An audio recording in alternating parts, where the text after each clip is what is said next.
Hey, let's file your homestead exemption.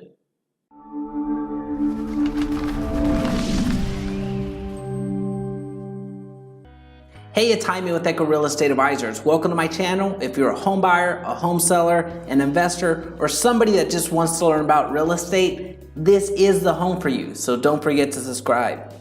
Today we're looking at homestead exemptions, but more specifically, we are actually going to fill one out. So today we're gonna fill out the Collin County homestead exemption.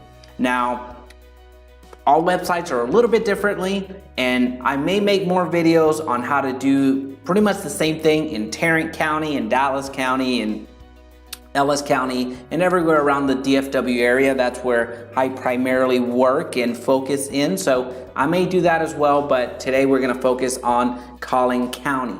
If you wanna learn more about a homestead exemption, what it is, why we're doing what we're doing today, there is another video. I'm gonna link it somewhere here. If it's not up there, then I forgot.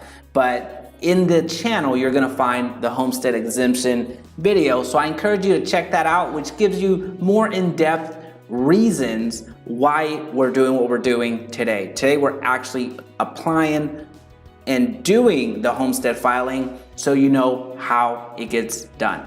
So today we're focusing on Collin County, so we are gonna go to the CAD. So again, if you're not in Collin County and you own a home and you've occupied that home since January 1st of the year that you're applying for, then you're eligible for it. But if not, then you're gonna have to wait till next year. Now, if you are in Collin County, fantastic. This is gonna be exactly the same thing that you're gonna walk through. You can pause the video and get all the information that way. Or if you're in Tarrant County or Denton County, there is, it's gonna look very similar to you, but it's obviously not the same county, and you would need to go to that site to get the exact forms or get the forms that you're gonna see today. Go to downloads. Let's search for homes, report, forms. We are looking for the homestead application, and I'm not seeing it, so we're gonna search for homes.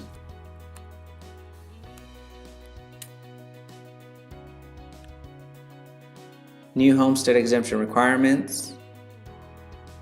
We don't need that right now. The requirements will be shown in the form.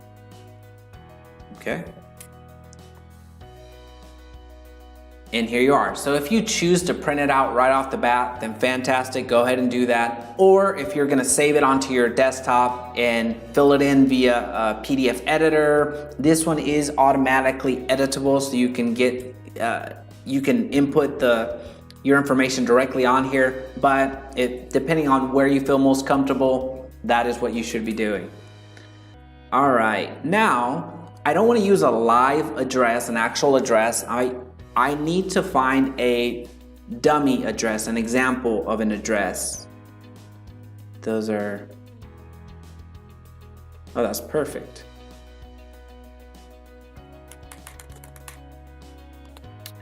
Well, it has that number, and it appears to be, I must have done this at some point. What address is that? Oh, the CAD. Okay, well, that makes sense. Must have been for another video.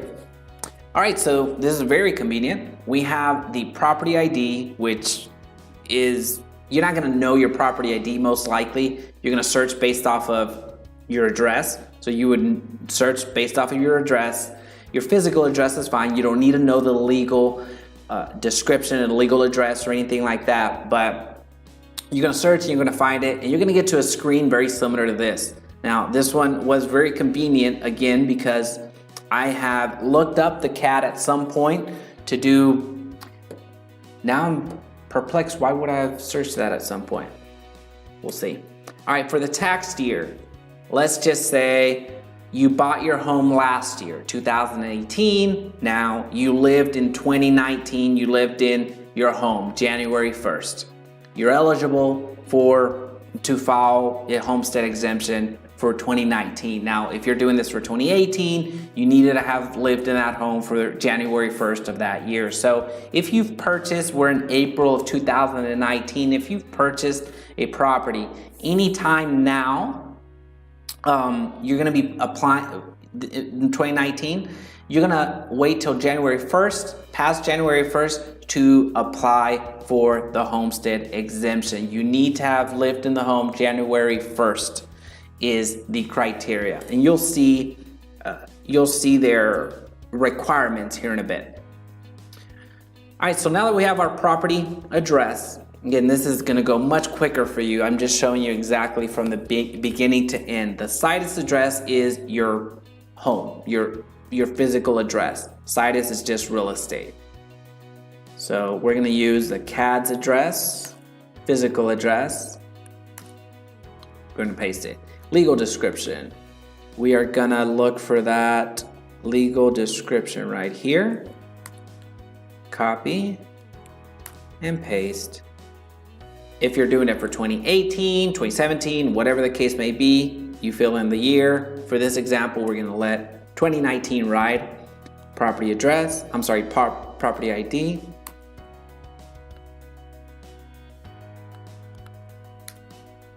GeoID.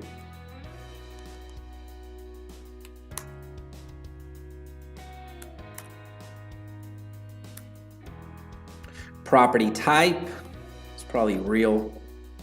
Yep, real, but it's not editable. So maybe when I print it out, I'll type in real. At that point, they don't really need it. They have everything they need up here and up here, so you'll be fine. Physical street address, if different from situs address above, it is not, so we're gonna leave that as is. Number of acres or fraction of an acre, not to exceed 20, used for residential occupancy of the structure. Manufactured home, you can get a homestead exemption, but you'd have to fill out, generally you have to fill out a different form. It looks like page 4. They've included it here for you because it's a little bit different. Manufactured homes, so your mobile homes, are a little bit different. You can still file the homestead exemption. They're just registered different. So you're gonna check that out. We're not gonna go in this example through that because I don't have an example of a manufactured home. I guess I could find one, but I wanna keep this actionable so it applies to the most amount of people. So we're gonna go with this. All right, where were we? Co-op housing residence. So in a co-op, you own stock. You don't necessarily, you own property indirectly, but it's a little bit different. So if the ownership of your property is in stock in a cooperative housing corporation, do you have exclusive rights to occupy the unit at the physical address identified above? If you're in a co-op, you can make that distinction. For this example, although this is commercial, based off of the dummy address that I use, which is the actual physical address for the CAD, the County Appraisal District, I'm pretending it's residential, and I'm not pretending that it's a co-op. So if that's you, that applies to you. If you're in a co-op, there you go. You can make that distinction. Income property. Is any portion of the property income producing? Now, if it is or not, most people, actually, the majority amount of the people that are doing the homestead exemptions, that should be doing the homestead exemption, are owner occupants and are, this is their primary residence, which is a requirement. So for our example, no, we're not producing income out of it. If yes, indicate the percentage of that is income producing. Now, if you have any questions about that, ask your CPA. Ask somebody that's not me. Let me know in the comment section below what you know about this. Fantastic, but I'm not an attorney. I'm not an accountant. I am a realtor. So we're gonna make that very clear. Do you own the property for which you are seeking an exemption? Since I'm not filing this is purely tutorial purposes. I would say yes, but again, we know that this is a dummy account, this is a tutorial, so there's no misrepresentation here and it's not getting filed.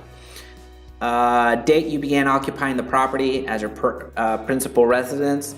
This throws people off because it feels like a gotcha moment. Well, what if I give the wrong address? Wrong date. Give the actual date that you occupied it. If you purchased it and didn't move in till 2 weeks later, it's fine. It's not gonna matter too much. So just be real, just be factual, and don't get thrown off too much by the gotcha, what seems to be perceived as gotcha questions.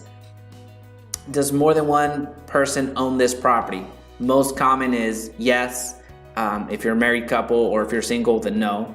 But for this example, since I am single, I'm gonna put no. If you're yes, you would put yes there, and then you would give the how, and then you would fill out the ownership. Generally, it is a husband and wife, and you're gonna have owner 1, owner 2, and you'd give the personal information here, and then you would give the percentage. So I'm single, I'm just gonna put my name, then I'm gonna give you a fake,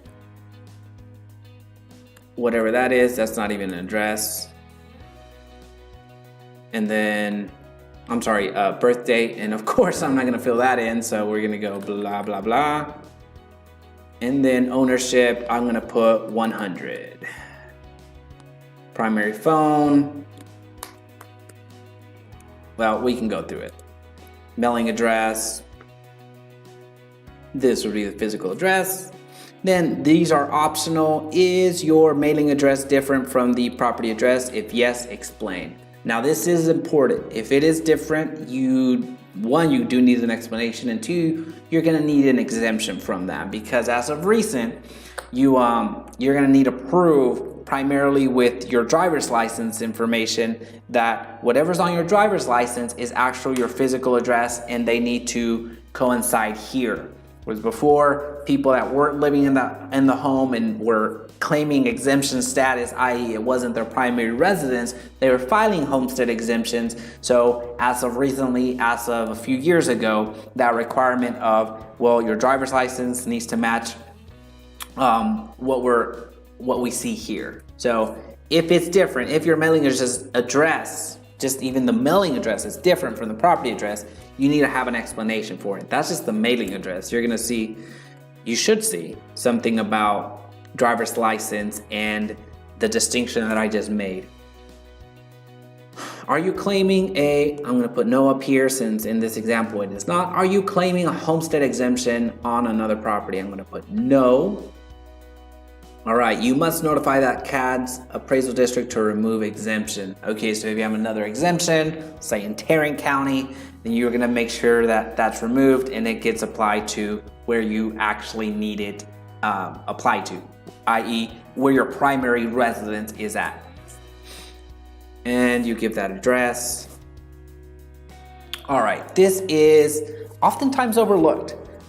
All forms are generally the same, and the options are generally the same in every county, but oftentimes you just forget to read through it. Now I'm gonna encourage you to go ahead, you're gonna file this once, so it wouldn't kill you to read through to see what type of benefits and additional types of exemptions you're eligible for, because this is not a select one and done. This is a select as many that apply. So we're not gonna read through all of them right now, but most of them pertain to veterans. Most of them pertain to disabled people. And then the other one would be the elderly. So you may apply for different exemptions, which are at the end of the day gonna save you money when it comes to taxes. So who wouldn't want that?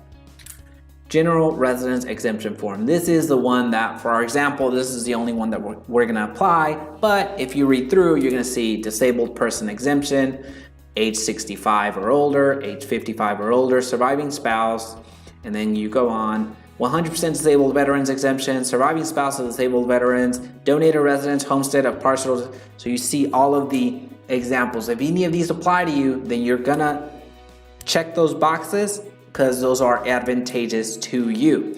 If you indicated eligibility for one of the surviving exemptions, provide the following information: deceased spouse's name, date of death. There you go. Check if late. Application for homestead exemption for prior tax year. So if you're filing for years prior, this is where you would check, hey, I meant to do this for X, Y, and Z. You must have met all of the qualifications for the exemptions checked above to receive prior year exemption. There you go. Tax limitation or exemption transfer. Fill out if you will be transferring a tax ceiling or exemption from your last home. Most of the time this isn't going to apply, but there are exemptions. The reasons are here. So tax limitation, 100% disabled veteran surviving spouse exemption, donated, member of armed forces. If any of this applies to you and you can claim it, then of course, there you go. A more in-depth explanation of what the exemptions that we saw up here are and how you and what you would need to provide for that. Okay. Now we get to step 6, application documents. This is the driver's license item that I was mentioning earlier. Attach a copy of your driver license or state-issued personal identification certificate. The address listed on your driver's license or state ID must correspond to the address of the property for which an exemption is claimed in the application. Let's make sure we capture that. Must correspond to the address of the property for which an exemption is claimed in this application. So when you purchase a home, make sure that you change your driver's license as quickly as possible, especially if you're trying to claim this, because they need to match. If you're one of those people like myself that delay or just not take care of it right away, which is another way of saying delaying, then you're gonna have your prior residence address on the driver's license for 8 months, which is what I did. So big mistake, don't do that. Make sure that your driver's license address reflects the property that you're trying to get the homestead exemption, because if it doesn't, then you are going to get, this is an application after all, you will get denied and you're gonna have to, you can reapply and everything else, there's not an issue to that, but at the end of the day, might as well get it done right the first time. There are exemptions, and you're going to see that here. Please indicate if you are exempt from the requirement to provide a copy of a driver's license, state-issued personal identification certificate. I'm a resident, and then you see the exemptions there. For our example, we're not going to go through that, but know that there are exceptions. Now, they are not the rule. They're exemptions for a reason. Please indicate if you request that the chief appraiser waive the requirement of the address of the, so that's not going to apply for us. And then if you requested or are applying for any of these exemptions, right here, the age 65, they're going to tell you in addition to the above, you need to provide X. Over here, if you selected this, you need to provide Y. Manufactured homes, you need to do, well, we haven't filled that one out, so most likely, of course, you're gonna have to fill this out, but they're gonna tell you what else you need to fill in or provide. And then you're gonna give your affirmation and signature, which essentially is you're not misrepresenting anything, you're not doing any false statements, yada yada.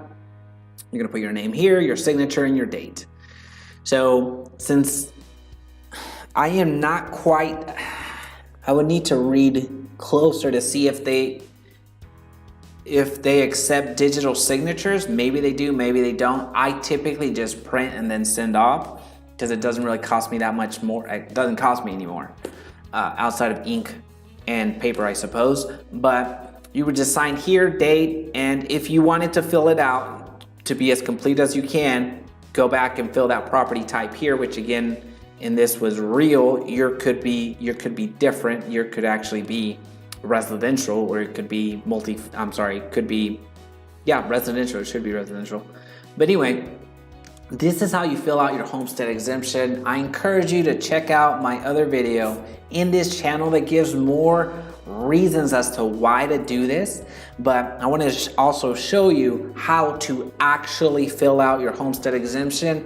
I don't know how long this video is going to be after I edit it, but this video is going to be it's going to take far longer than what it's going to take you to fill out your homestead exemption. So I encourage you to go and do that. Well, that's it, folks. Thanks for watching. Make yourself at home by sharing your opinion in the comments section down below, checking out some of my other videos, and subscribing for more valuable real estate content. If there's any way I can help you now or in the future, you know where to find me. Cheers.